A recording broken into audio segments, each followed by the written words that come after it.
परमेश्वर प्रभु यीशु मसीह के नाम से तेरे पास आते हैं, तेरा धन्यवाद करते हैं प्रभु जी कि पिछले 2 हफ्ते में तूने हम सबको संभाल के रखा और इस तीसरे हफ्ते में तूने प्रभु तेरी आराधना करने के लिए हमें मौका दिया है। प्रभु तेरा धन्यवाद करते हैं हर एक उस जगह के लिए जहां आज के दिन तेरे नाम से लोग इकट्ठे हो रहे हैं और प्रभु तू उनको बहुत आयत से आशीष दे रहा है। तेरा धन्यवाद करते हैं तेरे सारे सेवकों संतों के लिए जो प्रभु जी तेरी सेवा में दिन रात लगे रहते हैं। धन्यवाद करते हैं प्रभु जी उन सारे प्रोविजंस के लिए जो तूने हमें दिए हैं ताकि प्रभु हम तेरी आराधना कर सके। यीशु राजा तेरा धन्यवाद करते हैं उन सारे सुनने वाले लोगों के लिए जो वचन को सुनते हैं, उनको ग्रहण करते हैं और उनके अनुसार प्रभु जी चलते हैं। यीशु राजा तेरा धन्यवाद करते हैं प्रभु जी इस चर्च के लिए, इस कलीसिया के लिए और हर एक इंसान के लिए जो इस कलीसिया के साथ जुड़ा हुआ है, चाहे प्रभु जी वो हमारे बीच में है या प्रभु जी ऑनलाइन दूर से हमारे साथ मिलकर तेरी आराधना करता है। और खास तौर से प्रभु जी मैं उन लोगों के लिए प्रार्थना करता हूँ जो लगातार प्रभु जी इस कलीसिया के लिए प्रार्थना करते हैं, इस सेवकाई के लिए प्रार्थना करते हैं और इस सेवकाई के लिए वो हमेशा प्रभु जी तेरे नाम से इस काम के लिए खड़े हैं। प्रभु बहुत आयत से उनको आशीष दे। प्रभु यीशु जब हम तेरी आराधना करते हैं, चाहते हैं कि हम तेरी आराधना को रूह और सच्चाई से करें, क्योंकि आज का दिन तूने ही बनाया है। यीशु के नाम से मांगते हैं, आमीन। आज का दिन यहोवा ने बनाया है, हम उसके आनंदित हों। आज का दिन यहोवा ने बनाया है, हम उसके आनंदित हों।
हालेलुया।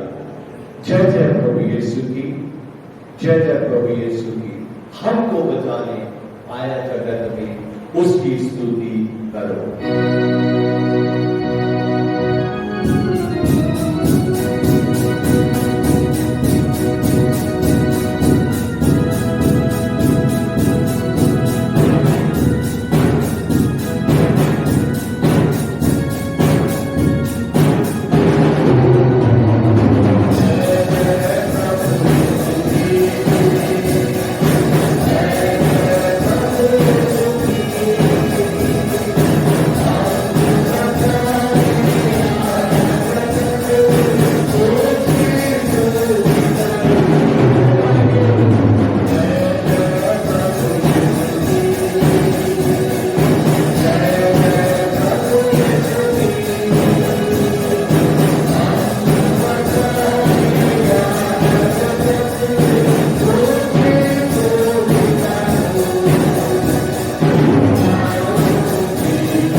करो सारा भूमंडल। और भजन संहिता 150 के 6 वचन में लिखा है कि जितने जीवित प्राणी हैं वे यहाँ की स्तुति करें।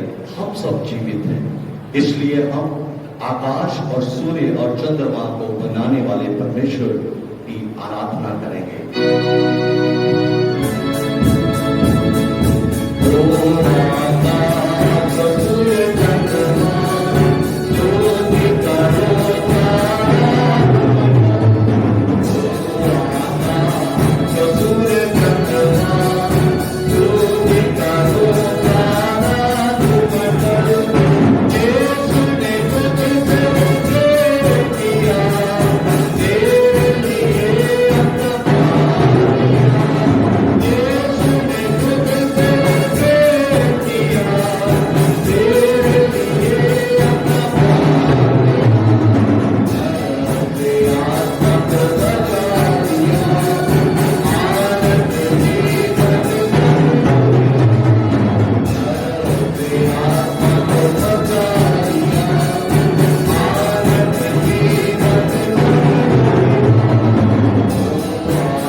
वचन के लिए और आप सबकी आशीष के लिए प्रार्थना करेंगे। हालेलुया। सर्वशक्तिमान प्रभु यीशु मसीह, हम आपका धन्यवाद करते हैं पिता परमेश्वर, इस सुनहरे समय के लिए जो आपने हम सबके जीवनों में दिया। तेरा धन्यवाद पिता। प्रभु यीशु मसीह, आपने पूरा हफ्ता संभाल के रखा और प्रभु यीशु राजा हर एक स्टेप में आपने हम सबकी मदद और सहायता की कि हम प्रभु यीशु मसीह तेरे अनुग्रह से आज यहाँ पर उपस्थित हुए और प्रभु यीशु मसीह तेरी आराधना में शामिल हुए और तेरे नाम को ऊंचा करे। तेरा धन्यवाद यीशु राजा। प्रभु यीशु मसीह, हम विश्वास करते हैं खुदावन, जितनी आराधना की गई आपको प्रभु सब स्वीकार हुई। तेरा धन्यवाद यीशु राजा। और प्रभु यीशु मसीह, सुनने वालों को आप आशीष दीजिए पिता परमेश्वर। जितने भी ऑनलाइन सुनते हैं भाई बहन, प्रभु उन सबको आप आशीष दीजिए। और प्रभु जब आप वचन हो तो प्रभु तेरी ओर से खुदावन खुदा हर एक जन से प्रभु बातचीत करने वाला हो सके यीशु राजा। तेरा धन्यवाद पिता परमेश्वर, सारी प्रार्थना विनती के लिए और सारे प्रिय जनों के लिए तेरा धन्यवाद। खुदा यीशु मसीह के नाम में मांग लेते हैं, आमीन। परमेश्वर के वचन में से पढ़ेंगे भजन संहिता 112। परमेश्वर के भगत का आनंद। यहाँ की स्तुति करो, क्या ही धन्य है वह पुरुष जो यहोवा का भय मानता है और उसकी आज्ञाओं से अति प्रसन्न रहता है। उसका वंश पृथ्वी पर पराक्रमी होगा, सीधे लोगों की संतान आशीष पाएगी। उसके घर में धन संपत्ति रहती है और उसका धर्म सदा बना रहेगा। सीधे लोगों के लिए अंधकार के बीच में से ज्योति उदय होती है। वह अनुग्रहकारी, दयावंत और धर्मी होता है। जो पुरुष अनुग्रह करता और उधार देता है, उसका कल्याण होता है। वह न्याय में अपने मुकदमे को जीतेगा। वह तो सदा तक अटल रहेगा। धर्मी का स्मरण सदा तक बना रहेगा। वह बुरे समाचार से नहीं डरता। उसका हृदय यहोवा पर भरोसा रखने से स्थिर रहता है। उसका हृदय संभला हुआ है, इसलिए वह ना डरेगा, वरन अपने शत्रुओं पर दृष्टि करके संतुष्ट होगा। उसने उदारता से दरिद्रों को दान दिया। उसका धर्म सदा बना रहेगा और उसका सींग महिमा के साथ ऊंचा किया जाएगा। दुष्ट इसे देखकर कुढ़ेगा, वह दांत पीस पीस कर गल जाएगा। दुष्टों की लालसा पूरी ना होगी। परमेश्वर के वचन के पढ़े जाने पर आशीष हो। आमीन। आइए हम अपने आप को वचन के लिए तैयार करें। एक बहुत ही अच्छा कोर्स जो है उसको हम गाएंगे, स्तुति करते हुए अपने आप को वचन सुनने के लिए तैयार करेंगे। करते हैं तेरी हम स्तुति, हृदय की गहराइयों से। यीशु तू ही है, तू ही है हमारा प्रभु।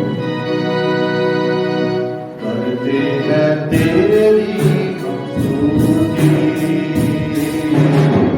हृदय की गहराइयों से। करते हैं तेरी हम स्तुति, हृदय की गहराइयों से।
तेरे पास आकर प्रभु जी एक बार फिर से तेरा धन्यवाद करते हैं।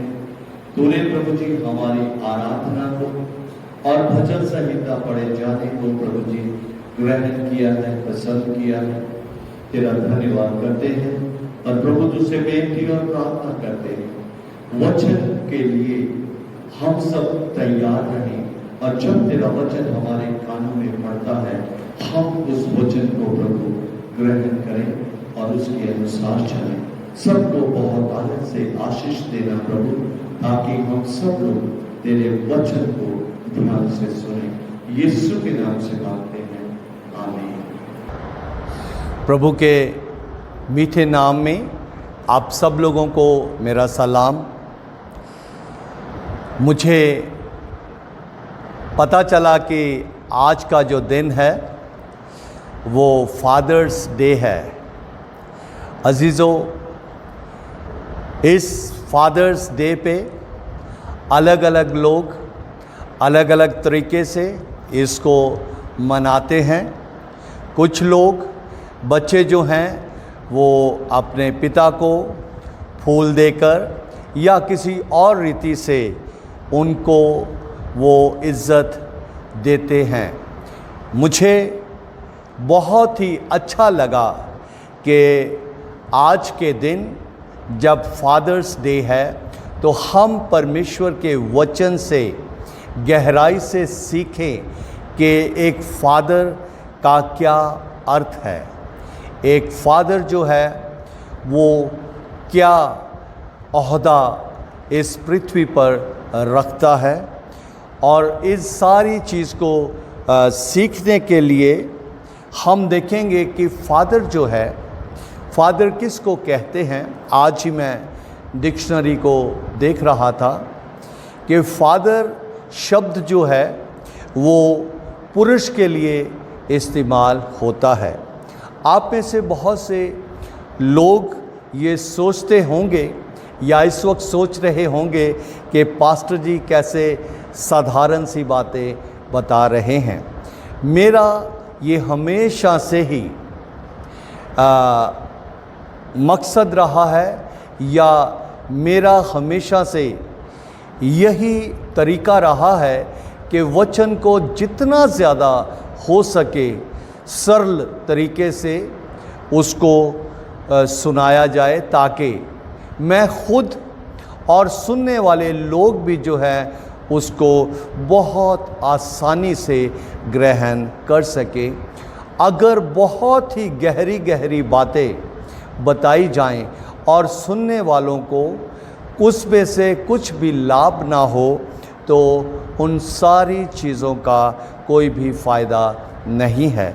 लेकिन एक बात सच है कि जब जब परमेश्वर का वचन सुनाया जाता है तो सब लोग बहुतायत से आशीष पाते हैं, क्योंकि ये वचन ही है जो हमें हर एक प्रकार से आशीष देता है। जैसा मैंने बताया कि फादर जो है वो पुरुष के लिए इस्तेमाल किया जाता है। फादर जो है वो एक ऐसा व्यक्तित्व है जिसके द्वारा उसकी नस्ल जो है वो शुरू होती है। परमेश्वर जो है वो त्रिएकता में पिता है। परमेश्वर जो है त्रिएकता में पिता है और यीशु मसीह पुत्र है और पवित्र आत्मा सहायक है। आज हम इन सारी चीज़ों को ध्यान से समझेंगे। मैं आज ज़्यादा लंबा प्रचार जो है वो फादर के ऊपर नहीं करूँगा, क्योंकि ये दिन जो है केवल एक दिन के लिए ही महान या बड़ा नहीं होना चाहिए। फादर जो है वो जब तक उसके शरीर में आखिरी सांस है तब तक उसकी जो ओहदा है वो बना रहता है।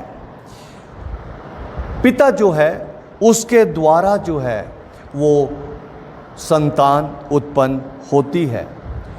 पिता जो है, फादर जो है, वो परिवार का फाउंडर है। पिता जो है वो किसी भी बिजनेस को प्रोड्यूस करता है, तैयार करता है, और पिता जो है वो अपने परिवार की सारी कहानी को लिखने वाला है। पिता एक बहुत ही उत्तम ओहदा है, और इस बात को हम समझने की कोशिश करेंगे कि पिता वो व्यक्ति है जिससे वंश चलता है, और इसी कारण से जब माँ बाप बच्चे की उम्मीद करते हैं तो उनका इरादा यही होता है कि उनके लड़का हो और उसके द्वारा उनके परिवार का जो नाम है वो चलता रहे। अजीजों, उत्पत्ति की किताब उसका पहला अध्याय और उसके 26 वचन में इस तरह से लिखा है कि परमेश्वर ने कहा हम मनुष्य को अपने स्वरूप और अपनी समानता में बनाएं। ये पिता जो है, इसका जो शुरुआत जो है परमेश्वर के मन में पहले से ही थी, इसीलिए उसने यहाँ पे इस बात को लिखा है कि आओ हम मनुष्य को अपने समान, अपने स्वरूप में बनाएं। और उस मनुष्य से परमेश्वर ने स्त्री को निकाला। अजीजों, परमेश्वर की ये हमेशा से, जब से परमेश्वर ने इंसान को बनाया, जब से परमेश्वर ने उसको एक मिट्टी का पुतला बना के उसके नथनों में जीवन का सांस फूका, तब से परमेश्वर की यही इच्छा रही कि ये फले फूले और दिन प्रतिदिन तरक्की करते जाएं। उत्पत्ति की किताब उसका 4 अध्याय और उसके पहले वचन में हम देखते हैं कि यहाँ परमेश्वर का जो मकसद है वो पूरा होना शुरू हो जाता है। यहाँ लिखा है कि जब आदम अपनी पत्नी हवा के पास गया, तब उससे गर्भवती होकर कैन को जन्म दिया। परमेश्वर चाहता था कि इंसान जो इस पृथ्वी पर किस रीति से बढ़ेंगे, वो आदमी और औरत के द्वारा बढ़ेंगे। और यहाँ पे हम देखते हैं कि आदम जब हवा के पास गया तो वह गर्भवती हुई और उसने कैन को जन्म दिया। अजीजों, इस बात को जब हम देखते हैं कि पिता से क्या क्या होता है, पिता को जैसे हमने ये माना कि वो वंश को पैदा करने वाला या उसके द्वारा वंश चलता है, और हमने ये भी देखा कि ये परमेश्वर की इच्छा है। और परमेश्वर की इच्छा जो है पिता के लिए एक बहुत बड़ी है, और वो क्या है, उसकी रिस्पॉन्सिबिलिटीज़ जो हैं उसके लिए हम जो फादर्स हैं, हम जो पिता हैं, हमें परमेश्वर ने उन सारी रिस्पॉन्सिबिलिटीज़ को पूरा करने के लिए बनाया है, जीवित रखा है। परमेश्वर ने अपनी सारी रिस्पॉन्सिबिलिटी को, जो उसके मन में पहले से विचार था, उसको पूरा करने के लिए परमेश्वर ने अपनी हर एक रिस्पॉन्सिबिलिटी को पूरा किया। अजीज़ों, मैं उम्मीद करता हूँ कि ये आज का जो वचन है ये हम जो फादर हैं, हम जो पिता लोग हैं, हम आज इस दिन के, मुझे नहीं मालूम कि ये दिन कहाँ से बना है और किस तरह से इस दिन को फिक्स किया है कि ये फादर्स डे है, लेकिन आज हम जो पिता की रिस्पॉन्सिबिलिटीज़ हैं उनके ऊपर ध्यान देंगे। सबसे पहले हम ये देख रहे हैं कि त्रिएकता में परमेश्वर पिता है। परमेश्वर ने अपनी सारी रिस्पॉन्सिबिलिटीज़ को पूरा किया है। जब आदम और हवा को परमेश्वर ने हुक्म दिया कि तुम इस बाग के हर एक वृक्ष को के फल को खा सकते हो, लेकिन भले या बुरे के ज्ञान के वृक्ष को के फल को नहीं खाना, वरना जब तुम खाओगे उस दिन मर जाओगे। परमेश्वर चाहता था कि उसके समान, उसके स्वरूप में बनाया गया व्यक्ति, उसके सांस से जीवित किया गया व्यक्ति अपने पिता का हुक्म माने, अपने परमेश्वर का हुक्म माने। लेकिन आदम और हवा ने उस आज्ञा को नहीं माना, उस हुक्म को नहीं माना, और जब उसका हुक्म नहीं माना, उन्होंने 3 अध्याय के 6 वचन में उस फल को तोड़ा, क्योंकि वो देखने में मन भावु था। उन्होंने उसको तोड़ा, खाया, हवा ने उसको तोड़ा, खाया और उसको आदम को भी खाने के लिए दिया।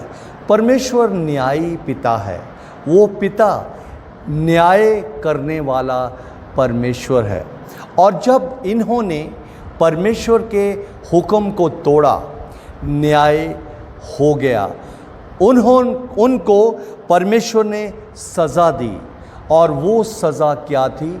उनको बाग में से, वो खूबसूरत जो बाग अदन था, उसमें से उनको बाहर कर दिया।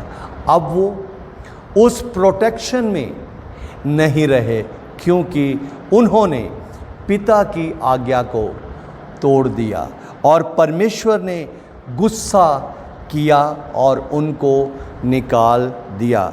परमेश्वर ने अपनी रिस्पॉन्सिबिलिटी जो है वो किस रीति से पूरी की?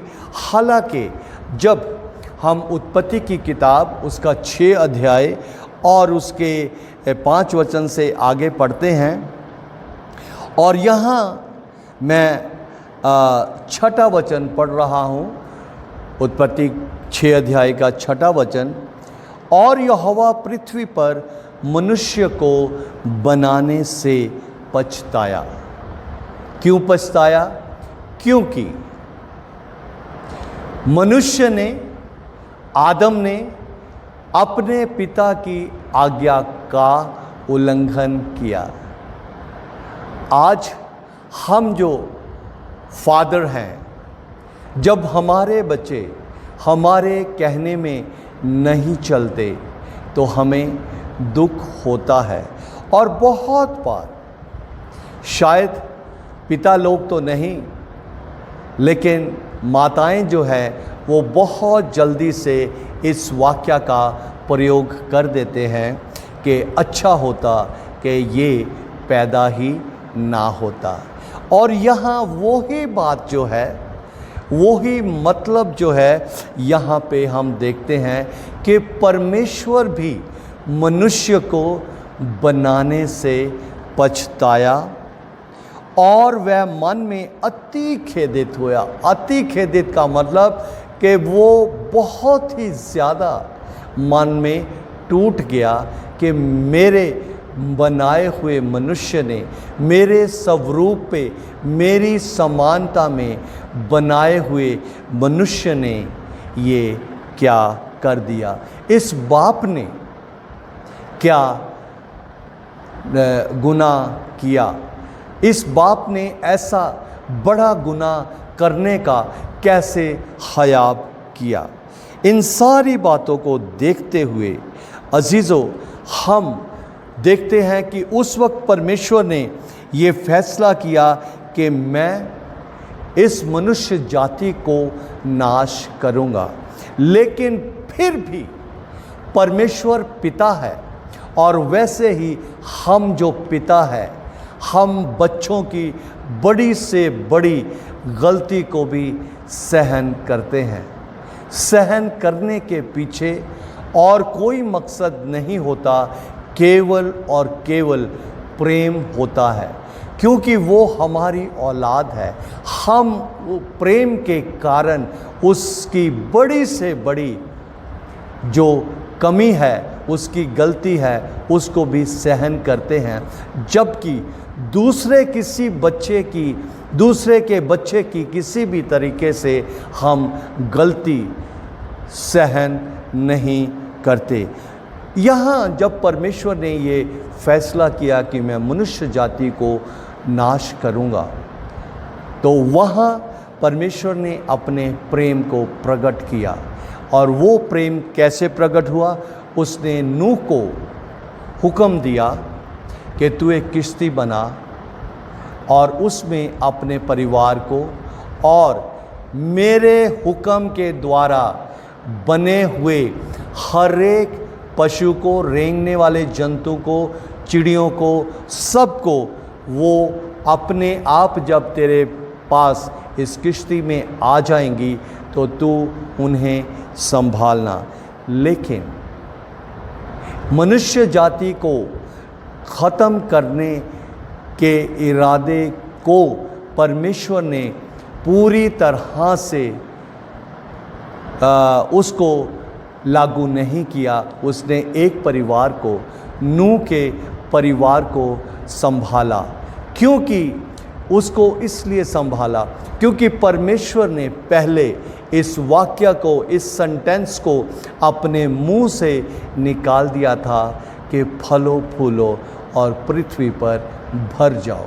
अजीजों, इन सारी बातों के साथ साथ जब हम रिस्पॉन्सिबिलिटीज़ की बात करते हैं, किसी भी तरीके से परमेश्वर ने अपनी रिस्पॉन्सिबिलिटीज़ को पूरा करने में किसी भी तरह से कोई भी डिले नहीं किया या लापरवाही नहीं की।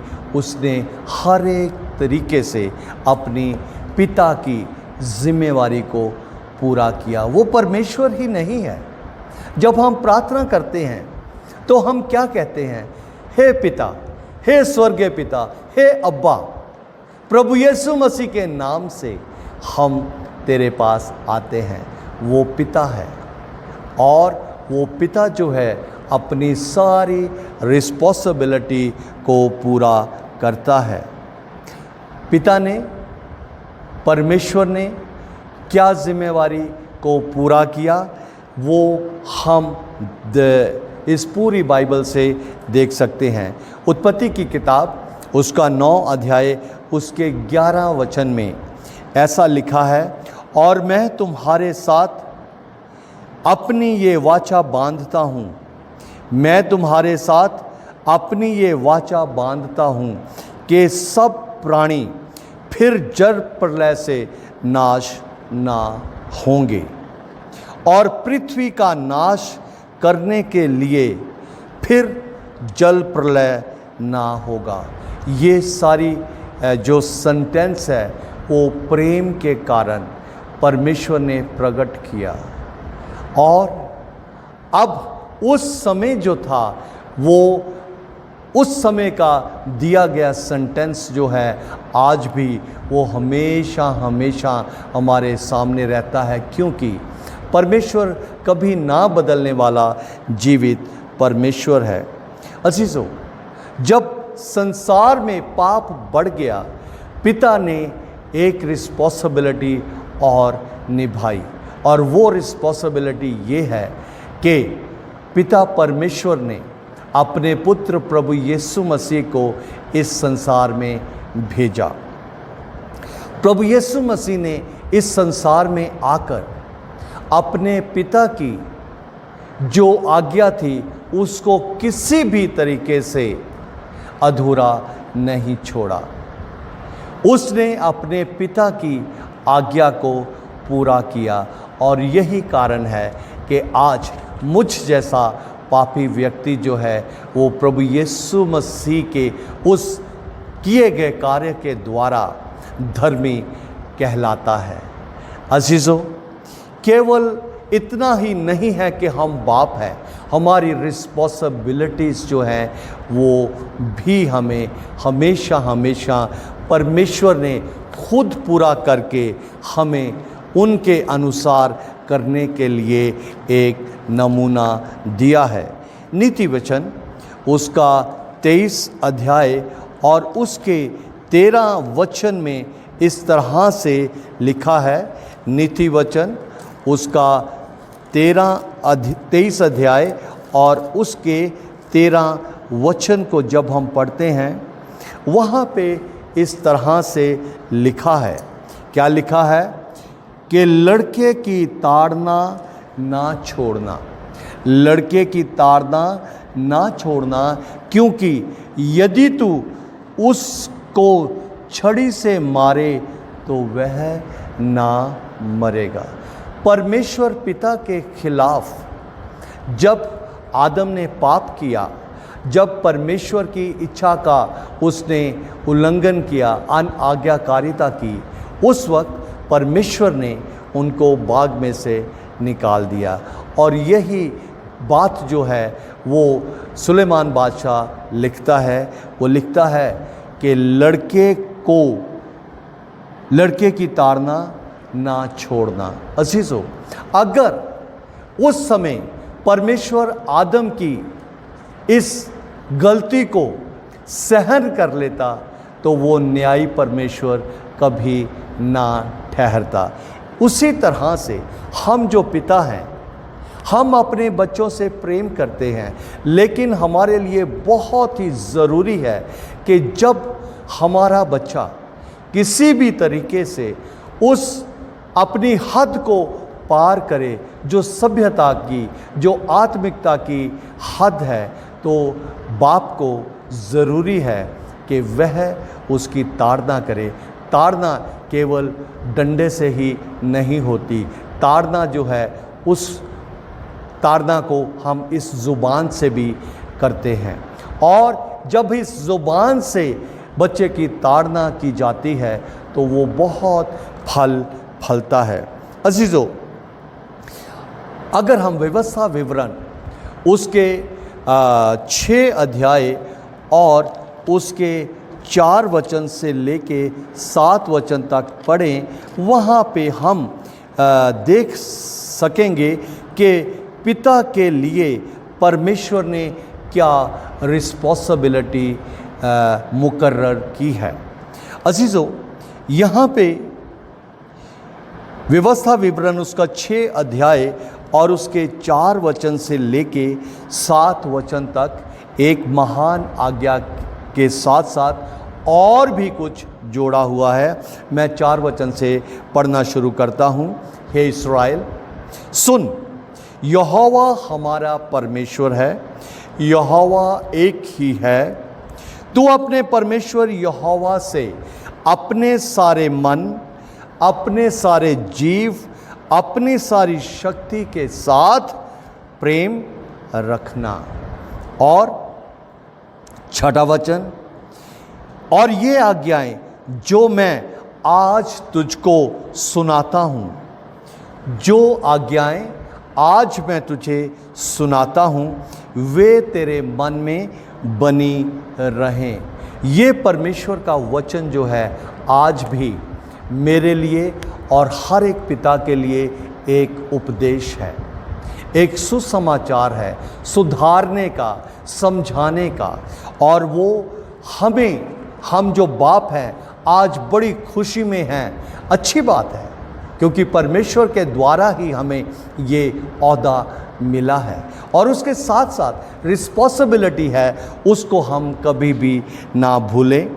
7वें वचन में लिखा है, और तू इन्हें अपने बाल बच्चों को समझाकर सिखाया करना और परमेश्वर की बातों को जो आज्ञा मैं तुझे आज देता हूं उनको अपने बाल बच्चों को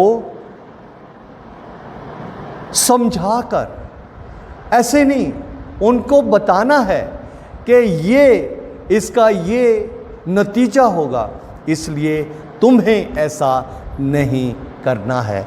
उनको समझाकर सिखाया करना। कब सिखाया करना? केवल और केवल चर्च में जाकर नहीं अजीजों।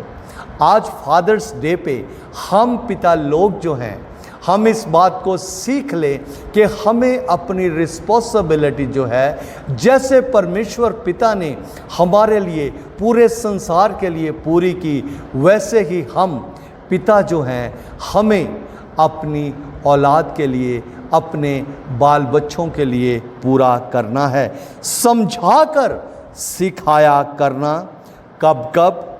और घर में बैठे, जब फुर्सत में घर में बैठे हो, बजाय इसके कि टीवी लगाकर और अलड़म पलड़म देखते जाओ, उस समय उनको परमेश्वर का वचन समझाकर सिखाओ। बैठे हुए, कहाँ बैठे हुए? घर में बैठे हुए, मार्ग पर चलते, लेटते, उठते परमेश्वर की विधियों की चर्चा किया कर। अजीजों, हम इस बात को समझ लें तो बहुत ही आशीषित होंगे कि हम अपनी रिस्पॉन्सिबिलिटीज़ जो है, केवल पैसा कमाना, केवल बच्चों की फीसें देनी, केवल बच्चों के लिए अलग अलग काम करना, वो ही काफ़ी नहीं है। सबसे ज़रूरी और उत्तम काम जो है, वो जो रिस्पॉन्सिबिलिटी परमेश्वर ने हमें दी है, जिससे हमारा वंश चलता रहे, वो ये है कि परमेश्वर का जीवित वचन उठते बैठते चलते फिरते लेटते उठते अपने बच्चों को सिखाना है। ये जिम्मेवारी है किसकी? पिता की। कल हम किसी भी तरीके से इस बात को ना कहने पाएं कि हमारे बच्चे बिगड़ गए हैं, ऐसा है वैसा है।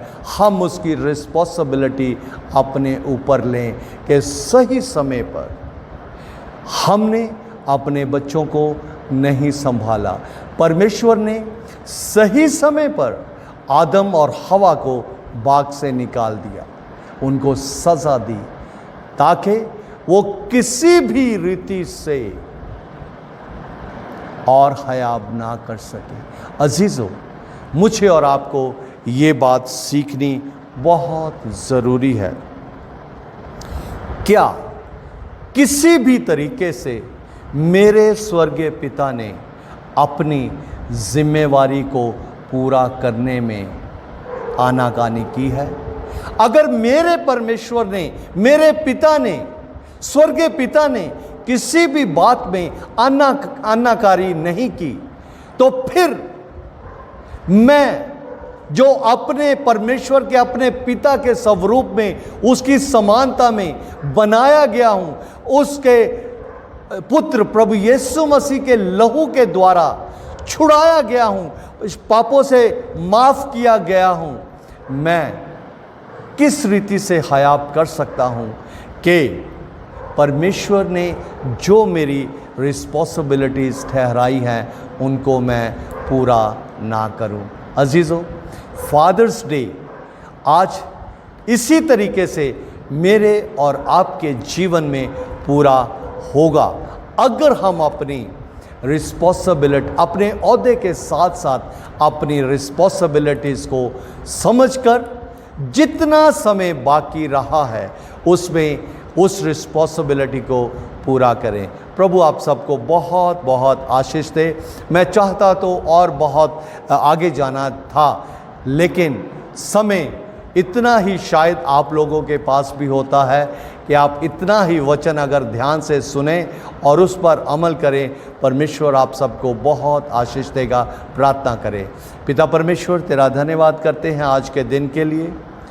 हम लोगों को जिनको तूने प्रभु जी पिता का ओहदा दिया है, तेरा धन्यवाद करते हैं कि आज अपने वचन से तूने हमारी रिस्पॉन्सिबिलिटीज़ के बारे में भी एक बार फिर से हमें सचेत किया है। हर एक सुनने वालों को प्रभु बहुत आयत से आशीष दे, ताकि हम जीवन में और किसी भी तरीके से प्रभु अपनी रिस्पॉन्सिबिलिटी को पूरा करने से भागे ना, लेकिन बड़ी जिम्मेवारी से उन सारी रिस्पॉन्सिबिलिटीज़ को अपने बच्चों के लिए पूरा करें, ताकि जब हमारे बच्चे, हमारे परिवार जो है वो तुझ में मजबूत होंगे तो प्रभु तेरी कलीसिया मजबूत होगी। तेरा धन्यवाद करते हुए इस प्रार्थना को यीशु के नाम से मांगते हैं, आमीन।